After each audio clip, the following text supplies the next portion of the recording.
nít nơi cầm mày càng ta đi hàng lời loại về rồi cấp lên nít mông cấp bây giờ lệ càng anak buôn sang các buộc lắc lệ tướng mông này đang tôi đó bị cô mập đó càng mập đó chịu hàng lại cái càng lệ chân nằm núi giờ nó mệt và trong đời buôn sang đã đây mày mò nít mông cấp mấy một bộ mạ để pít băng mông chặt nhau để lú đang có bút lệ thảm ar tôi ta lấy nhẹ sát cả buôn sang sang cho công an ta này do nó này lấy chỉ pít băng gọi là thôn tua bao thôn tua này do các thứ đi pít băng núi tụi nhiều ngã sát càng bút cấp nít cấp rê càng ta có là sâu sát các vùng dân như độ bằng hạt cả là buôn sang ta dân nó mệt vả ta lại này có mày đang hồ ta đi hàng lại nhiều loại nhố bị quét chầm pieng mạ cứ cả là buôn sang đấy suy thôn này là một lúc xa thôn này giờ nó mạ lúc xa thôn này lại đã buôn này không bắt lại ở lúc xa thôn này là cái tăng tích của bạn đấy nhá ta muốn mua giá bó mạ thôn tua bó xa đi tay dập mạ bằng thốn tại là 2004 trong con này đôi nó đã bố này có bí bằng cả rẽ để dùng mạ đó lên trong nhiều bắn trong mong ấy dạ lên trong bình cái nước của mạ đó hiếm bạn trong con này giữa đến lại này mày căng ta đi hàng pre đã buôn sang đã bục thọc nhiên có bục các lắc nó từ này lại hạ bọc mong anh đi chặt tịch ngao rồi mày rắc là mong đại FA của pre ta đã buôn sang ta lên trong như lẽ hàng lại phải hin gấp rây mùng có anak buôn sang tụ trang măng lên trong râm rất mùng anak bela ta bục cái lời sốt sát bị phụ dọn rồi có nhiều gì ray cái anak mong nhà đi gà đã phụ dơm sẽ đón mệt vả lời này lùng lo của mày đã có tội là rẻ này lùng lo mày pani có bị bang yang tới mệt vả buôn sang anh để chế bị một cặp lăng sắp mày đừng lụ lê tương bị một cái nhiên cái tương rẻ bị tụt lên tạp lê trong ấy bút rim hay mũ cái nào yang tới là bà đã đoạn chạm đây rồi vừa còn là vừa lại bị bóng mang nó vừa lại đảo giờ nó này bút làm này giòn ta nêu lại đạo nhầm lưng lại đạo nhưng lại dùng lại lão mà ấy nào lại biết cái card lại phiền lắm nuôi như nào lại cái card lại phiền lắm nuôi mà giờ nó hiếm bả tệ đang trong mạng này đang căng tay của phun ở ta gặp rõ bình thường phát đi như căng tay á thâu can gặp rõ nhiều ngã hôm này lại ta bọc ga bằng rạm a nhiều lệ tạm là rui tại hiệu ngã mà hiệu chi vậy mua xít lúc nó nói như vậy bây giờ giờ nó lại hiếm bả nhờ giàu dần hẹp dần như này là bằng chứng sống ra nên ta thông lấy bằng chứng sống rồi này vật cầu ý là buồn sang bẹp là đã bổ hắn này đang tuân vào buồn sang là bẹp là hắn này đang trâu lăng đang tôi cho từ nhà càng đã buồn sang đánh nhập bát lệ dịu lệ pi bằng phật dịu lại cái cả giờ nó là này là có càng đặc biệt hoặc là dân mệt vả về ý buộc lại thảo biên lâm hỡi lừa pro chú như lệ là mà thôn tổ bò thôn đỏ nên mò là bóc trúc mọ ní lần trà tập ngư pre bả ní bố phát kỳ mà rõ nhẹ giàu tòa ăn là hay pre lệ với thứ tí báng bu kéo tá ba lần làn thọc răn bình bùn duyên nhẹ sát cả buôn sang lễ tướng này đó trong hơn 30 năm qua như lệ chính phủ Việt Nam đã tiếp tục bắt người đi ga một nhóm cờ đốc giáo dân tộc thiểu số nhiều đòi biểu tình ôn hòa bắt bớ đánh đập và cưỡng bức tố cáo tôn giáo của họ một cách tùy tiện mà không có chút ít hoặc không có hậu quả nào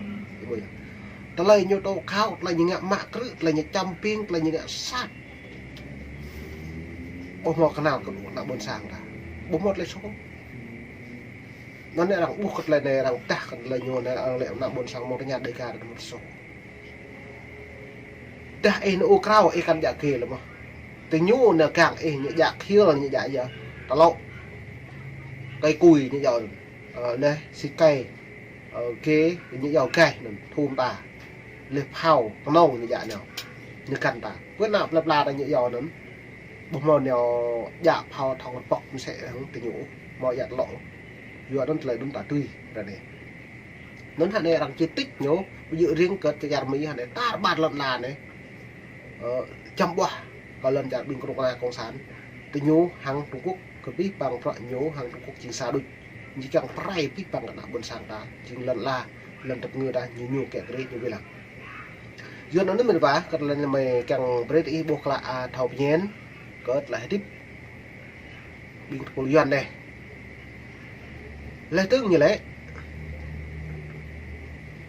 mau sạt pul mà pro hàng của mút hàng của doan có đa số người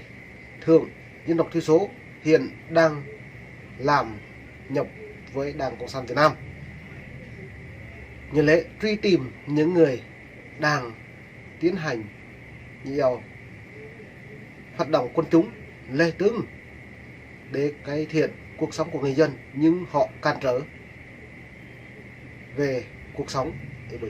lùm nuôi này là như lệ mò đẹp nuôi đuôi nếu mất thầm được lúc nộp na cộng sản lên thằng can hị hàng lại đã buồn sang đan lấy vì bong lên trong lại họ làm như cản những việc đã buồn sang sang thầu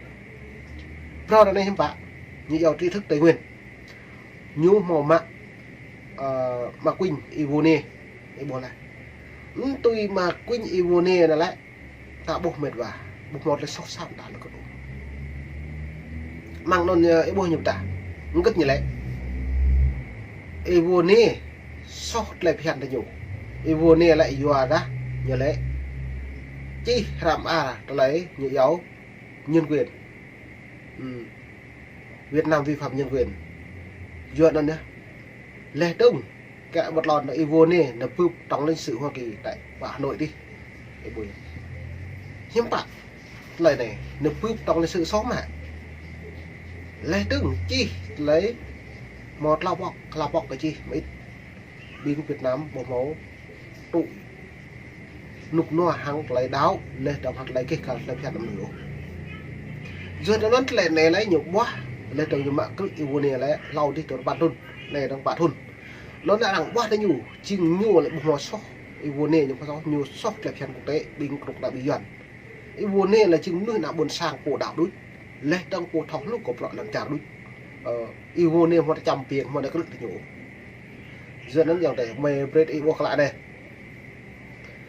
giờ nó như lệ mà không này này giờ nó như lệ này hoặc không có hậu quả nào tìm kiếm nguyên nhân từ đâu ra như Ivone chỉ đòi quyền tự do bình đẳng, quyền dân chủ, quyền được học hỏi, quyền được tự do trong kinh thánh để bởi kẹo tuy hơn lại Ivone một số tam cơ tướng nó có lại khi cả đúng nó như là tìm kiếm quyền tự chủ chính trị và tự do thực hành tôn giáo của họ bên ngoài sự cai trị của cộng sản. Người Liga liên tục phải đối mặt với sự áp bức và hành hạ trong cuộc sống của họ mỗi ngày. Nó nơi buồn sang ta để bóng một lên nghe cũng mệt và chúng ta lấy bồ như lại có đạo ấy đi có một cái bộ dần mốt lên nghe với mạng mong để sát bông mong để cất úi như lại bây giờ chúng ta như lệ đó là nhô lại đạo đỏ lại đạo nó lại đạo không dần kể lại đạo mây một lại ngay lại đạo bấy một lục ơ của cuộc lục ra bồ lấy tụ lần lá học mát con lục nào học mát cái nhô ấy thế nhô một lại đi bữa đọc của bố nó như là đèm lục nuôi lu lại cha cả mà buồn sàng ta bạn lần được người lấy một cái bộ dần kịch nó như là ơi mà lời lệ với như là bộ một là nghe lại đạo rồi lại con nào cộng sản con nào lần là Hồ Chí Minh tại nhập rơi là một là nghe lại đạo sang chung nôm tại nhập rơi như lại vậy hai này chung nôm bộ một làm dần một ô chơi đang chơi gì chơi cả nhập lời đặc buồn sàng lại prak từ nhô bỏng sang chung nôm prak ý nhạc lần ý mân nhạc sang chung nôm bồi lần nhập lời lên có đầu nhập kỹ bọc lại nhạc sang chung nôm tôi lại càng nhạc mãi lần buồn sang dòng tới ngạ sang chân num lên mò bạc phải nhô mệt vạ để tháo nân bình dân mà mình có đang nhớ kỹ bác lại đúng như lại tụ lại đạo đây mọi nhà nước chấp nhận ấy bây giờ đau ấy bạn nhưng nhẹ nhiều bây giờ như yêu bạc ấy nhẹ sang chân nung nhiều yêu bạc cái sang chân nung bạc ấy pu này sang chân nung lẽ tưởng như con nói như cái mà bọc lại sầm rim thun rim plan như mà bọc bạc ấy người nó tu chia được nhiều bạc sang chân nung này mà nó tu chia được nhiều giờ rồi thì càng ấy tu chia đấy nào bạc như nào ấy tu chia đấy nhưng mà bạc lần trong mà nó về ấy nó chăm phèn ấy mày bả giống thế từ đại ấy tu chia nhẹ nhấp nhưng mà từ đại ấy mau tu chia cái nhau lấy nhưng bạn như mạng eo ấy nó sạ nó bảo huyết nó tình nhiều nó lệ một cái doan mong ngã sao doan pre lên mà kỹ là tự do tự dạo lấy lệ sang chân num lu đi nó đi sang chân num bao nhiêu ngã pre hạ bờ đá ít nhỏ ít bù lần nhau hạ bờ đá lần đi nó pre để thao bật vai trong tuần sang lệ tướng có mề càng đặc biệt nữa đâu là dân tộc bản địa của Tây Nguyên Việt Nam họ cũng đôi khi được gọi là người thượng, có nghĩa là người miền núi, lấy từ thời Pháp thuộc ở Việt Nam. Người dân Dega liên tục phải đối mặt với sự tấn công của những tham vọng của cộng sản đang trỗi dậy và hậu quả của các việc không tuân theo các quyền yêu cầu của Đảng Cộng sản. Nhiều người chết vì cuộc sống Đảng Cộng sản hành hạ. Người Việt ngày càng nghi ngờ người Dega do đức tin cơ đốc của họ là lý do khiến họ có thiên cảm với người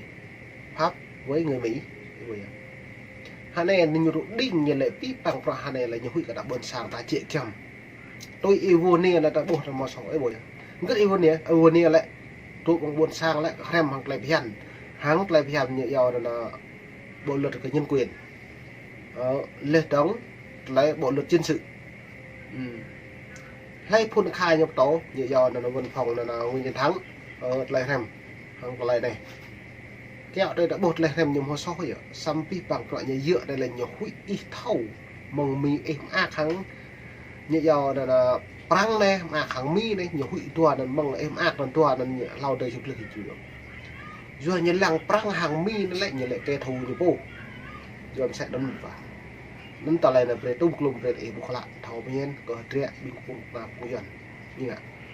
nên mùa này lao pi mùa này ở đây buồn sáng mâm được mùa có mày đúng là sắp gọi về gặp nhật mông gặp nhiều lệ cả đã buồn sang ra nên nó có pi bằng bị nhang pra lên hem lại nào gặp nhật mông bị gặp chẳng từ đã bình y buộc của mày gọi về lại đúng là sắp này là cả đông nung ố bờ đạp bồ kê cao ố có ý cái nhà lệ có mày lên trong về mày mua brand xuyên lên trong đi lú lót trống mong tươi toa lại hình đây cả đã buồn sang gặp vậy.